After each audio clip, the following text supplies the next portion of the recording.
Bismillahirrahmanirrahim. Qala al-musannif rahimahullahu ta'ala anhu wa nafa'ana bihi wa bi'ulumihi fid dharain amin. In aradta ay yakuna laka izzun la yafna fala tastaghni bi'izin yafna.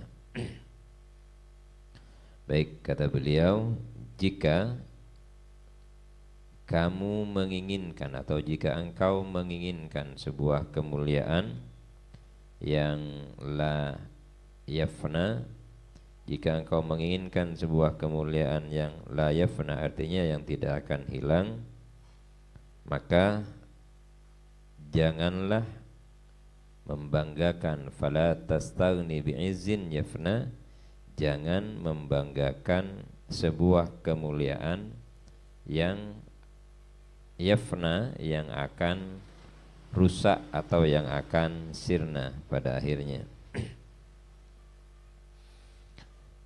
Beliau Ibnu Athaillah ingin menyampaikan kepada kita bahwa kemuliaan abadi, kemuliaan yang sesungguhnya, yaitu minal ghina bil asbab ma'al ghunyati anil musabbib idhiya faniyatun fata'alluq biha izzun fahanin. Jadi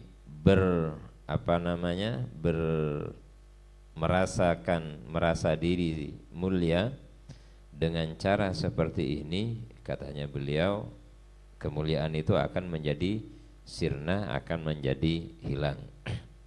Maka ada kemuliaan yang tidak akan hilang, katanya beliau, yaitu al-izzul ladzi la yafna huwal izzu billah wal ghaniyyu bi ta'atillah au bil qurbi mimman tahaqqaqa izzuhu billah. Jadi ada 3 cara, kata beliau, untuk menjadi manusia yang mulia dan kemuliaannya tidak akan pernah hilang.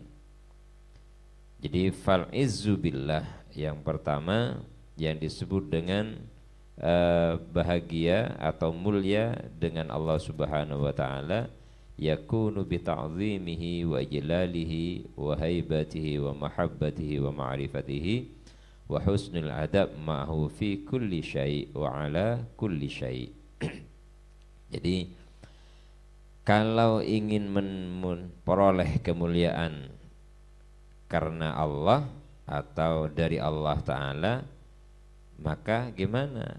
Akan ada kita semua ini bita'zimihi, yaitu dengan mengagungkan Allah, dengan memuliakan Allah, dengan menjadikan Allah yang maha wibawa bagi kita, wa mahabbatihi, dan mencintai Allah, wa ma'rifatihi, dan mengetahui Dia, wa husnul adab, dan baiknya akhlak kepada Allah Subhanahu wa ta'ala, fi kulli syai'in wa ala kulli halin. Jadi senantiasa berbahagia dengan Allah dalam fi kulli syai', dalam segala sesuatu, wa ala kulli halin, dan atas segala keadaan.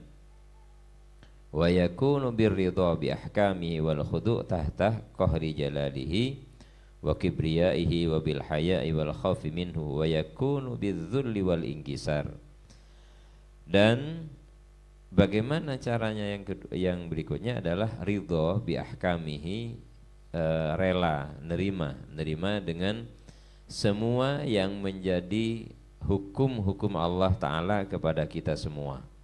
Jadi mulai dari kewajiban syar'i, kewajiban sholat, kewajiban puasa, kewajiban zakat, dan semua rukun Islam yang Allah Ta'ala perintahkan kepada kita, termasuk dengan semua yang bersifat sunnah sekalipun, kita ridho, kita rela. Jadi ridho itu diantaranya, ya kalau pas dibangunkan untuk sholat subuh kita tidak merasa capek, merasa berat dan sebagainya, atau ketika kita diajak untuk menambah wawasan, ngaji dan sebagainya. Karena kembali lagi kita tegaskan bahwa manusia hari ini adalah manusia yang kesadarannya adalah kesadaran nafas, kesadaran nafsu. Jadi kalau kesadaran nafsu maka itu akan bersatu dengan yang namanya egoisme, individualisme, itu pasti kita miliki.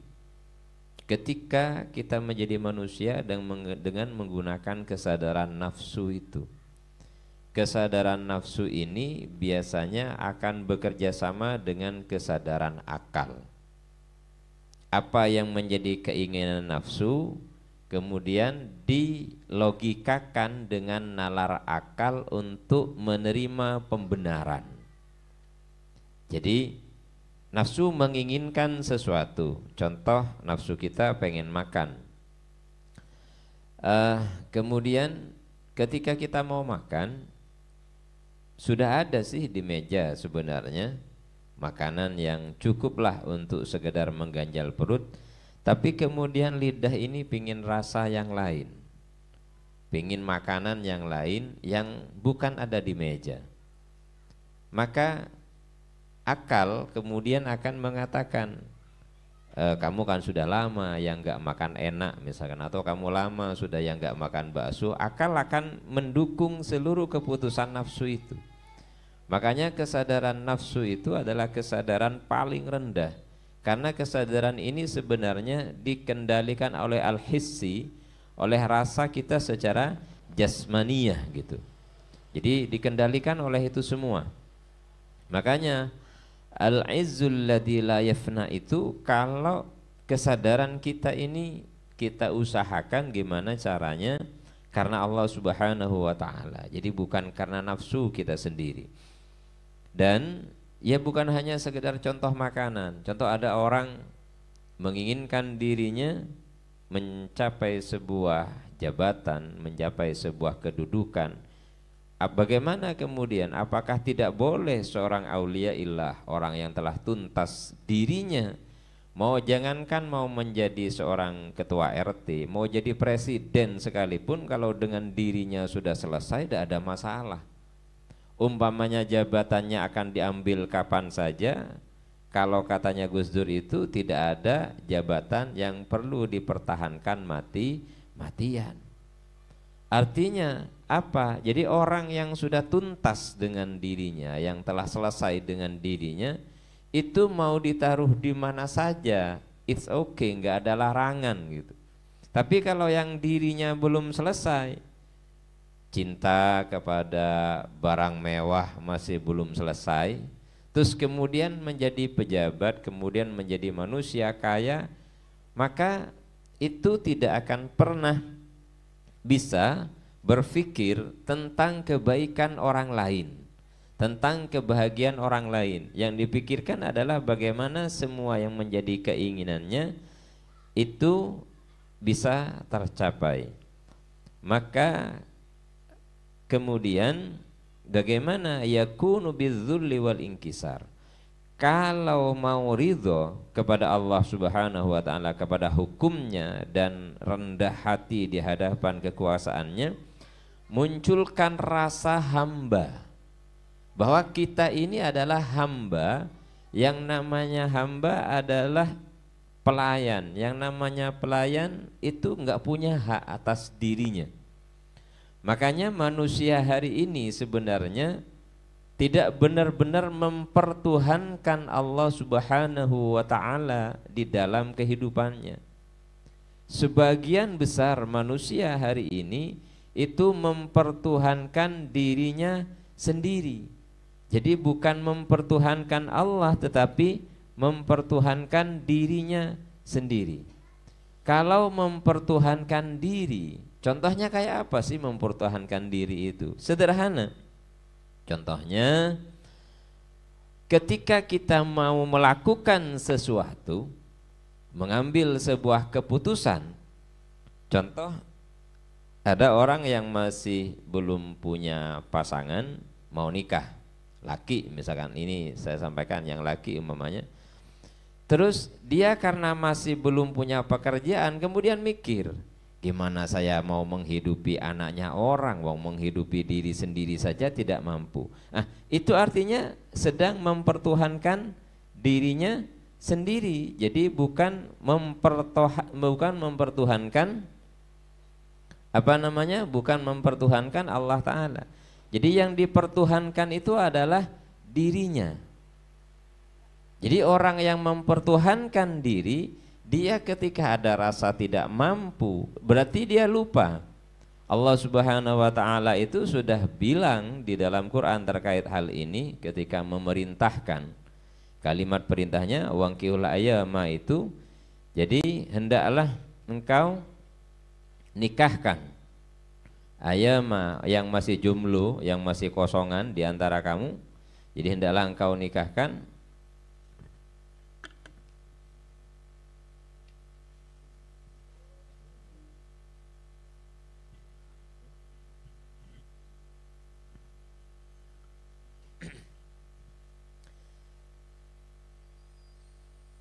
Jadi kenapa? Karena kemampuan kita memang tidak ada. Jadi kalau saya nggak mampu ya wajar, wong bahasanya la haula wala quwata illa billah. Kenapa kalimat itu kok tidak diingat gitu? Kenapa kalimat itu kok tidak ditanamkan betul di dalam kolbu kita begitu? Makanya wa yakunu bidzulli wal inkisar ini ada sebuah syair kemudian. Tadallul liman tahwa litaksiba izzatan fakam izzatin qad nalahal mar'u bidzulli. Berapa banyak kemuliaan yang akan diraih oleh seseorang, nalaha bidzulli, yang dia akan memperolehnya dengan apa? Dengan kehinaan. Kalau angkuh itu kita masih merasa gagah, kita masih merasa angkuh dengan kemampuan kita sendiri dan seterusnya, itu artinya kita masih sangat jauh untuk mencapai kemuliaan dengan Allah Subhanahu wa Ta'ala. Wa sami'tu Syekhana radhiyallahu an yaqul qala Syekh Abdul Hasan Asy-Syadzili radhiyallahu an, wallahi. Jadi Abil Hasan menyampaikan, ma ra'aitul izzah illa fi dzulli. Saya enggak melihat sebuah kemuliaan kecuali melalui yang namanya kehinaan. Jadi saya tidak, Abil Hasan Asy-Syadzili menyampaikan begitu. Dia bahkan beliau bersumpah, saya enggak melihat sebuah kemuliaan itu kecuali di dalam kehinaan begitu. Wa qala Syekh Saykhina Maulayal Ibnu Arabi wa ana aqul wallahi ma ra'aitu dzulla illa fil fakri. Sedangkan Ibnu Arabi menyampaikan bahwa saya tidak melihat kehinaan kecuali dalam rasa butuh. Jadi kalau Abil Hasan Asy-Syadzili menyampaikan saya enggak melihat kemuliaan kecuali dalam kehinaan, Ibnu Arabi kemudian juga menjelaskan, dan saya tidak melihat kehinaan kecuali fil fakri, dalam rasa butuh. Yakni ana Syekh menjelaskan bahwa asir, rahasia daripada kehinaan itu berada pada rasa butuh. Kalau kita sudah merasa butuh pada seseorang, biasanya disuruh apapun sama orang itu kita mau. Kenapa? Pada kita tidak ada kemuliaan sama sekali. Sama halnya seorang yang mau meminta-minta itu kemudian dia sombong, dia angkuh, ya gak mungkin dikasih lah. Mana ada pengemis sombong? Tidak ada. Yang namanya pengemis mesti menghinakan dirinya, mesti merendahkan dirinya. Nah, makanya di situ kemudian wa amal izu bi taatillah fahuwa bil mubadiratil imtisali amrihi. Jadi yang pertama bahwa kalau mau jadi makhluk mulia, jadi insan mulia, maka yang pertama tadi disebutkan yaitu dengan adzulli, yaitu dengan rasa hina. Kalau kita hina, maka enggak ada yang namanya egois. Egois itu munculnya pada kita karena kita merasa lebih baik daripada orang lain, kita merasa lebih mulia daripada orang lain. Jadi ada rasa di situ. Maka rasa yang seperti inilah yang kemudian mengendalikan kita dalam kehidupan ini sangat luar biasa. Kemudian yang kedua, apa kata beliau? Bahwa kalau mau mulia, yang pertama dengan merasa hina, merasa rendah tadi. Kemudian yang kedua adalah dengan taat kepada Allah. Apa yang dimaksud dengan taat kepada Allah Ta'ala? Yaitu bersegera melaksanakan perintahnya dan menjauhi larangannya, wal iksar min zikrihi, dan memperbanyak menyebut-nyebut namanya. Jadi memperbanyak menyebut-nyebutkan nama Allah Subhanahu wa Ta'ala. Mengapa? Karena yang dimaksud bersegera di dalam melaksanakan perintah Allah ini seluruhnya, bukan hanya sekedar sholat, bukan hanya sekedar puasa, tetapi seluruh kebaikan yang Allah Ta'ala sediakan kepada kita, kita bersegera. Jadi kita tidak menunda-menunda kebaikan-kebaikan yang akan kita kerjakan, yang akan kita lakukan. Penundaan itu biasanya kenapa? Karena kita mengentengkan. Jadi karena kita mengentengkan, karena kita meremehkan, maka kemudian kita melakukan penunda-nundaan itu. Sehingga ketika orang mengentengkan, maka biasanya juga akan melakukan penundaan kepada semua yang dikerjakannya. Maka untuk itu Allah Subhanahu wa Ta'ala itu menunjukkan kepada kita, ngasih contoh kepada kita melalui apa? Ya melalui perjalanan siang dan malam. Bagaimana Allah menjalankan siang, bagaimana Allah Ta'ala menjalankan malam, itu dia. Jadi semuanya on time, semuanya tepat waktu, tidak ada yang tidak tepat waktu. Jadi di dalam melaksanakan perintah Allah Subhanahu wa Ta'ala harus dikerjakan dengan tepat waktu begitu. Jadi bukan melakukan penundaan dengan semua yang diperintahkannya. Begitu juga dengan menghindarinya. Dan perintah Allah itu ada yang bersifat dohir seperti sholat, perbuatan baik, bersedekah dan sebagainya. Ada yang bersifat batin. Apa yang bersifat batin itu? Yang bersifat batin itu puncaknya itu adalah husnudzon billah, yaitu berbaik sangka kepada Allah Ta'ala.